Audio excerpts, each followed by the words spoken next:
اعوذ باللہ من الشیطان الرجیم بسم اللہ الرحمن الرحیم وَلَقَدْ أَوْحَيْنَا إِلَى مُوسَىٰ أَنْ أَسْرِ بِعِبَادِي فَاضْرِبْ لَهُمْ طَرِيقًا فِي الْبَحْرِ يَبَسًا لَا تَخَافُ دَرْكًا وَلَا تَخْشَىٰ فَأَتْبَعَهُمْ فِرْعَوْنُ بِجُنُودِهِ فَغَشِيَهُمْ مِنَ الْيَمِّ مَا غَشِيَهُمْ وَأَضَلَّ فِرْعَوْنُ قَوْمَهُ وَمَا هَدَىٰ۔ صدق اللہ العظیم۔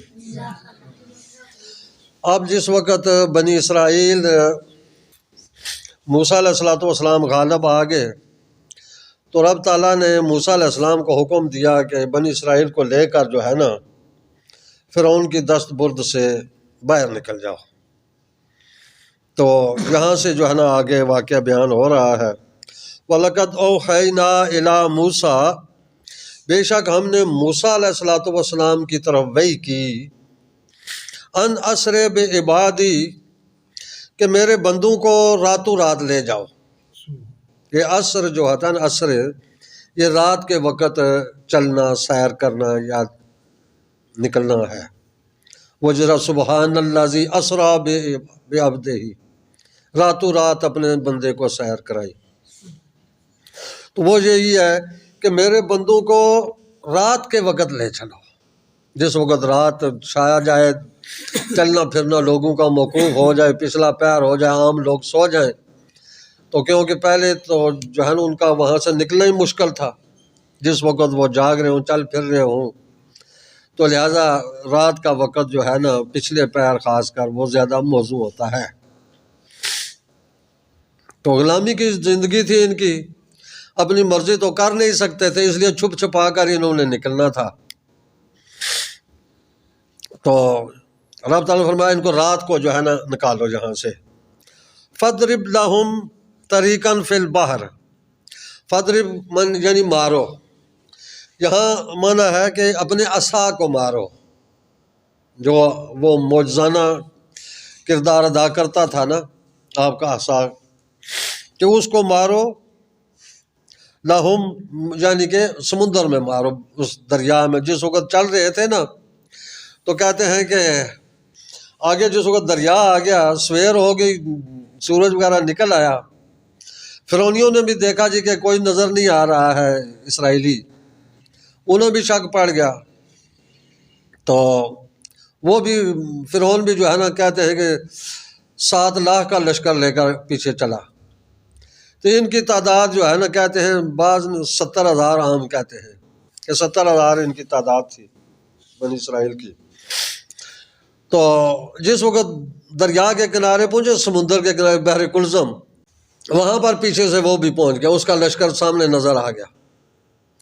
تو انہوں نے کہا جی کیا موسیٰ بڑا سخت نے مروایا، سامنے سمندر ہے، پیچھے فرعون ہے، جائیں تو جائیں کہاں اب؟ تو رب تعالیٰ نے فرمایا فَاضْرِبْ لَهُمْ، کہ ان کے لیے مارو، سمندر میں اپنا عصا مارو، طَرِيقًا فِي الْبَحْرِ، تو سمندر میں راستے بن جائیں گے۔ وہی سمندر جو چل رہا تھا، پتہ نہیں کتنا گہرا تھا، بحر کلزم، اس کو کلزم کہتے ہیں کہ وہ اپنے آپ میں ہڑپ کر لیتا تھا، جو بھی اس میں داخل ہوا زندہ نہیں نکلتا تھا، اسی لیے اس کو بحر کلزم کہتے تھے۔ جس وقت موسیٰ علیہ السلام نے اس طرح کیا، طریقاً فی البحر، تو سمندر میں راستے بن گئے، راستہ بن گیا۔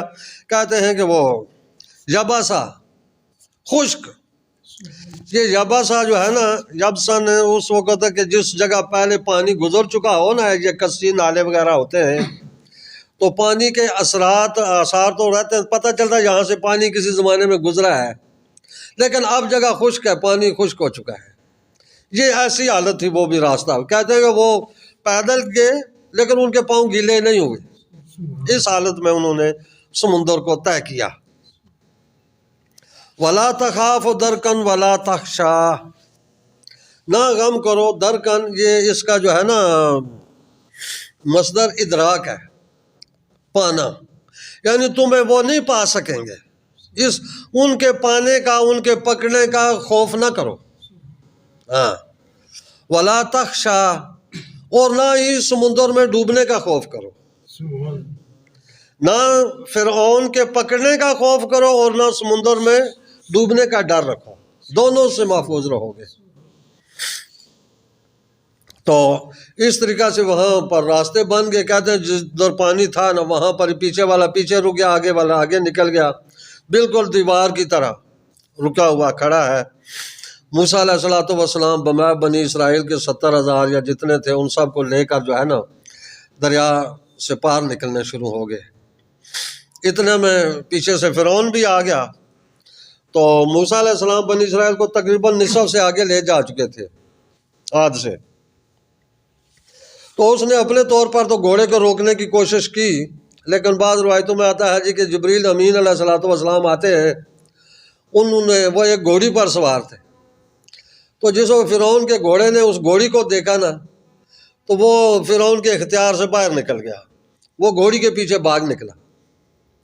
تو پھر فرعون نے بھی باقیوں کا کہا آ جاؤ آ جاؤ، سارے آ جاؤ، کیونکہ یہ دیکھتے نہیں ہو یہ سمندر مجھ سے ڈر کر اس نے راستہ مجھے دے دیا ہے۔ جس وقت وہ آد میں پہنچے نا، موسیٰ علیہ السلام بنی اسرائیل کو لے کر باہر نکل گئے۔ اس وقت بنی اسرائیل سارے کے سارے پار لگ گئے، یہ درمیان میں سارے پہنچ گئے، تو دریا آپس میں مل گیا، سمندر۔ تو رب تعالیٰ فرماتے ہیں کہ فَأَتْبَعَهُمْ فِرْعَوْنُ، فرعون نے ان کی اتباع کی، یعنی ان کا پیچھا کیا، بِجُنُودِهِ، اپنے لشکر کے ساتھ۔ فَغَشِيَهُمْ مِنَ الْيَمِّ مَا غَشِيَهُمْ، تو سمندر کی لہروں نے اس کو ڈھانپ لیا جیسا بھی اس کو ڈھانپا۔ غاشیہ ڈھانپ لینا، چاروں طرف سے گھیر لینا کسی چیز کو۔ تو اس طرح جو ہے نا سمندر کے پانی نے ان کو جو ہے نا گھیر لیا، یعنی کہ وہ ڈوب گئے اس میں۔ ابھی وہ تفصیل اس میں، یہ اصل میں قرآن مجید نے وہ سارا واقعہ اکٹھا تاریخی طور پر تو بیان نہیں کیا نا، یہ تو جیسے جیسے ضرورت تھی یا عبرت کے لیے جو کچھ واقعات یہاں بیان کیے، کچھ وہاں کیے، کوئی کس جگہ کیے۔ تو وگرنہ وہ ہے نا کہ اس میں بنی اسرائیل اتنے اس سے ڈرے ہوئے تھے، آنکھوں کے سامنے وہ غرق ہوئے، لیکن پھر بھی ان کو یقین نہیں آ رہا تھا کہ یہ ڈوب گیا ہے۔ تو پھر رب تعالیٰ نے جو ہے نا وہ جس طرح دوسری جگہ آ کے اس کی لاش کو باہر نکالا، پھینکا، تاکہ ان کو یقین آ جائے واقعی یہ ڈوب کر مر گیا ہے۔ باہر نکالا، وہ کہتے ہیں آج بھی وہ مصر کے عجائب گھر میں جو ہے نا اس کی جو لاش ہے ممی، اس کو وَأَضَلَّ فِرْعَوْنُ، اور فرعون نے گمراہ کیا قومہ، اپنی قوم کو، وَمَا هَدَىٰ، اور ان کو اس نے ہدایت نہیں کی، سیدھے راستے پر ان کو نہیں لایا، ان کو گمراہی کے راستے پر اس نے ڈال دیا۔ پہلے وہ گزرا ہے نا کہ وَمَا أَهْدِيكُمْ إِلَّا سَبِيلَ الرَّشَادِ، کچھ ایسے الفاظ ہیں غالباً، کہ اس نے کہا میں تو تمہیں وہی چیز سمجھاتا ہوں جو میں خود سمجھتا ہوں، اچھی جو چیز کو میں جانتا ہوں وہی چیز میں تمہیں بھی بتاتا ہوں، لیکن اس نے ہدایت کے راستے پر نہیں ان کو چلایا، ان کو گمراہی کے راستے پر چلایا۔ یا بنی اسرائیل، اے بنی اسرائیل، قد انجیناکم من عدوکم، اچھا جس وقت جہاں سے یہ لوگ پار چڑھ گئے، فرعون غرق ہو گیا، تو پھر انہوں نے درخواست کی موسیٰ علیہ السلام سے، بنی اسرائیل نے، کہ اے موسیٰ اب ہم غلامی سے نکل آئے ہیں، آزاد زندگی گزار رہے ہیں، اب اپنے رب تعالیٰ سے دعا کرو ہمارے لیے کوئی کتاب بھیجے کہ جس میں اس کے حکم ہوں، ہم تاکہ اللہ کے حکم کے مطابق اپنی زندگیاں گزاریں، کوئی عبادت کے احکام ہوں، دیگر معاملات ہوں، ہزاروں جتنے بھی رب تعالیٰ کے احکام ہیں وہ ہمیں بتائے، تاکہ ہم اس کے مطابق جو ہے نا اپنی زندگیاں گزاریں۔ رب تعالیٰ نے سے موسیٰ علیہ السلام نے دعا کی، تو اس چیز کا ذکر ہے کہ یا بنی اسرائیل، اے بنی اسرائیل، قد انجیناکم من عدوکم، کہ بے شک میں نے تمہیں تمہارے دشمن سے تمہیں نجات دی، آزادی دے دی ہے۔ یہ آزادی بھی بڑی نعمت ہے، ہاں، وگرنہ آج جو قومیں آزاد نہیں ہیں نا، جن پر کفر کا غلبہ ہے، ہندوستان میں مسلمانوں کی حالت دیکھ لیں، کشمیر میں دیکھ لیں، یہ ہمارے کتنے روزانہ ابھی آپ دیکھ رہے ہیں فلسطین تو آزادی جو ہے نا اس کی قدر کرنی چاہیے. اور رب تعالیٰ ان کو احسان کے طور پر بتا رہا ہے کہ اے بنی اسرائیل، وہ میں نے تمہارے دشمنوں سے تمہیں آزاد کیا ہے، انجیناکم، میں نے نجات دی تمہیں تمہارے دشمن سے. تو آج اگر یہ پاکستان ملک ہمیں آزادی کے طور پر ملا ہوا ہے تو اس کی قدر کرنی چاہیے. وَوَاعَدْنَاكُمْ جَانِبَ الطُّورِ الْأَيْمَنِ، اور ہم نے وعدہ کیا یعنی موسیٰ علیہ السلام سے کتاب دینے کا، جو انہوں نے دعا کی تھی کہ طور الایمن، کوہ طور کے بائیں جانب، دائیں جانب، رائٹ سائڈ، سیدھے ہاتھ، کہ یہاں آؤ. وَنَزَّلْنَا عَلَيْكُمُ الْمَنَّ وَالسَّلْوَىٰ، اور ہم نے تمہارے لیے من اور سلوہ اتارا. اچھا، یہاں پر یہ جو ہے نا من اور سلوہ اتارنے کی کیا وجہ ہوئی، اس پر تھوڑی سی گفتگو کرتے ہیں.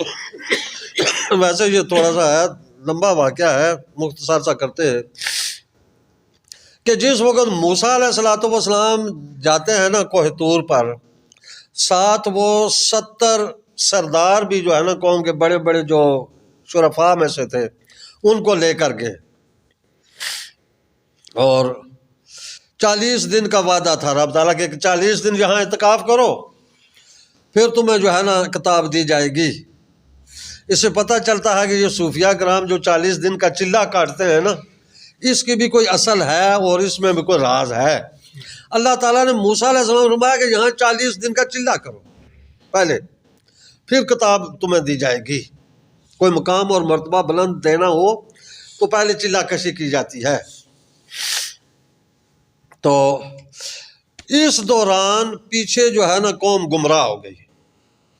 حضرت ہارون علیہ السلام کو موسیٰ علیہ السلام پیچھے اپنا خلیفہ چھوڑ گئے تھے، لیکن کیا ہوا کہ ابھی اس میں مختلف روایات ہیں کہ بنی اسرائیل جس وقت وہاں سے چلے تھے نا، تو اس سے اگلے دن انہوں نے فرعونیوں سے سونا چاندی کے زیورات جو ہے نا یہ ادھار لیے تھے کہ ہمیں ضرورت ہے، کوئی شادی ہے یا کوئی اور ہمارا تہوار ہے، ہم نے پہننے ہیں، اپنی بچیوں کو پہنانے ہیں. وہ انہوں نے فرعونیوں سے لیے کچھ روایات میں، تو وہ ساتھ لے کر آگے تھے. تو وہ جس وقت ان کے پاس تھے تو ان میں ایک سامری تھا، اس نے ان سب سے اکٹھے کر لیا کہ یہ تم جو ہے نا دھوکے سے سامان لایا ہے تو یہ تمہیں جائز نہیں ہے، سارا اکٹھا کرو، اس کو آگ میں جلا دیتے ہیں. وہ بیسیکلی کہتے ہیں سونار تھا. اس نے سونا چاندی سارا اکٹھا کیا نا، اس کو آگ لگائی، وہ جو ڈل گیا تو اس نے ایک سانچہ سا تیار کیا اور اس سے ایک بچڑا اس نے بنا لیا. بچڑا اس نے بنایا تو کچھ ایسی بھی روایات ہیں کہ جس وقت جبریل امین علیہ السلام کی گھوڑی گزری نا، وہ پیچھے گزرا ہے کہ بتایا کہ وہ گھوڑی تھی، تو کہتے ہیں وہ جہاں قدم رکھتی تھی نا، یہ اس سامری نے دیکھا اس جگہ سے گھاس اگاتا ہے جہاں پر وہ گھوڑی پاؤں رکھ رہی ہے، یعنی گویا کہ اس مٹی میں جان پڑ گئی، حیات ہو گئی، اسی وقت اس سے سبزہ اگ رہا ہے. اس نے وہ تھوڑی سی مٹی اٹھا کر اپنے پاس محفوظ کر لی. تو جس وقت اس نے وہ بچڑا بنایا تو کہتے ہیں کہ اس میں وہ مٹی بھی ڈال دی تھوڑی سی اس کے منہ میں یا کیسے تھا. تو بعض روایات یہ کہتے ہیں کہ وہ زندہ ہو گیا، وہ بھاگنے لگا، وہ باں باں بھی کرنے لگا جس طرح گائیں کرتی ہیں، یہ اس کی حالت ہو گئی تھی. بعض نے کہا جی کہ نہیں، وہ صرف آواز نکالتا تھا، وہ بھی ایسا تھا کہ اس نے اس میں ایسے سراخ رکھے تھے نا کہ آواز جس وقت ان سراخوں سے گزرتی تو وہ آواز پڑتی تھی، جس طرح جو بانسری وغیرہ ہو نا تو اس کو پھونک مارو تو وہ بولتی ہے، ایسا کچھ تھا. باہر کا وہ بچڑا، وہ اس کو انہوں نے خدا مان لیا پیچھے قوم نے. موسیٰ علیہ السلام گئے ہیں توریت لینے، کتاب لینے، پیچھے قوم ساری گمراہ ہو گئی. تو موسیٰ علیہ السلام جس وقت واپس آتے ہیں تو بلکہ جہاں آگے آ رہا ہے کہ وہ رب تعالیٰ نے فرمایا کہ ہم نے تو تیری قوم کو پیچھے آزمائش میں ڈال دیا ہے، تو یہاں آ گیا ہے. تو خیر وہ جو واپس آئے دیکھا گمراہ ہو چکی ہے، آپ نے ان کو جو ہے نا سخت غصے ہوئے غضبناک حالت میں، تو ان کو جو ہے نا رب تعالیٰ کی طرف سے حکم ہوا کہ یہ ایک دوسرے کو قتل کریں، ان کی توبہ یہی ہے، اس کے علاوہ ان کی اور کوئی توبہ قبول نہیں ہوگی۔ تو کہتے ہیں کہ تقریباً جو ان میں 12,000 تھے وہ انہوں نے یہ کام نہیں کیا تھا، وہ علیحدہ ہو گئے تھے۔ انہیں حکم ہوا کہ تم تلواریں لے کر اپنا جو قریبی ہے نا اس کو قتل کرو، اپنے اپنے قریبیوں کو۔ تو اس طریقے سے کافی کچھ جس وقت قتل ہو چکے، پھر رب تعالیٰ نے فرمایا کہ اب ان کی توبہ قبول ہے، جو رہ گئے ہیں بس رہنے دیں ان کو۔ تو یہ توبہ ہوئی۔ اس کے بعد جو ہے نا یہ من و سلوہ کی بات ہے۔ جس وقت آگے ان کا اصل آبائی شہر جو ہے نا علاقہ وہ یہ شام تھا، کیونکہ وہ یعقوب علیہ السلام جو ہے نا کنعان سے یوسف علیہ السلام کے پاس آئے تھے، تو کنعان ملک شام کا حصہ ہے۔ تو انہیں حکم ہوا کہ تم اپنے آبائی وطن میں جاؤ، شام میں، وہی تمہارا آبائی گاؤں علاقہ ہے۔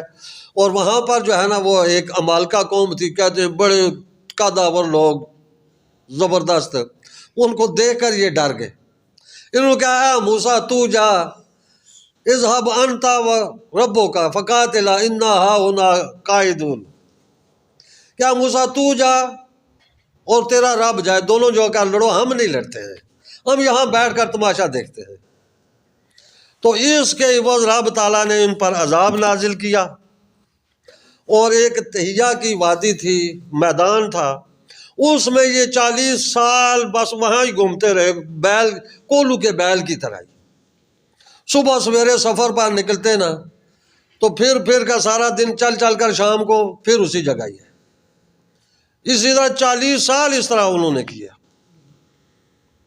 تو وہاں پر چونکہ کھانے پینے کا انتظام نہیں تھا، سائے کا انتظام نہیں تھا، تو رب تعالیٰ نے عذاب بھی دیا لیکن ساتھ اپنی نعمتیں بھی دے دی۔ کھانے پینے کے لیے من و سلوہ دے دیا۔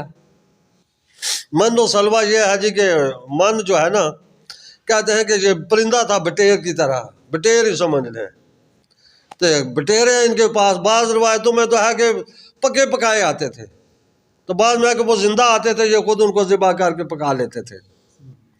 اور سلوہ جو ہے یہ میٹھی چیز، جو رات کو جو ہے نا صبح سویرے درختوں پر سبزے پر وہ ایک آسمان سے خوان اترتا، تو یہ اس کو اٹھا لیتے اور وہ میٹھے میٹھے ہوتے تو وہ کھاتے پیتے رہتے۔ من و سلوہ اسی سے بنا ہے۔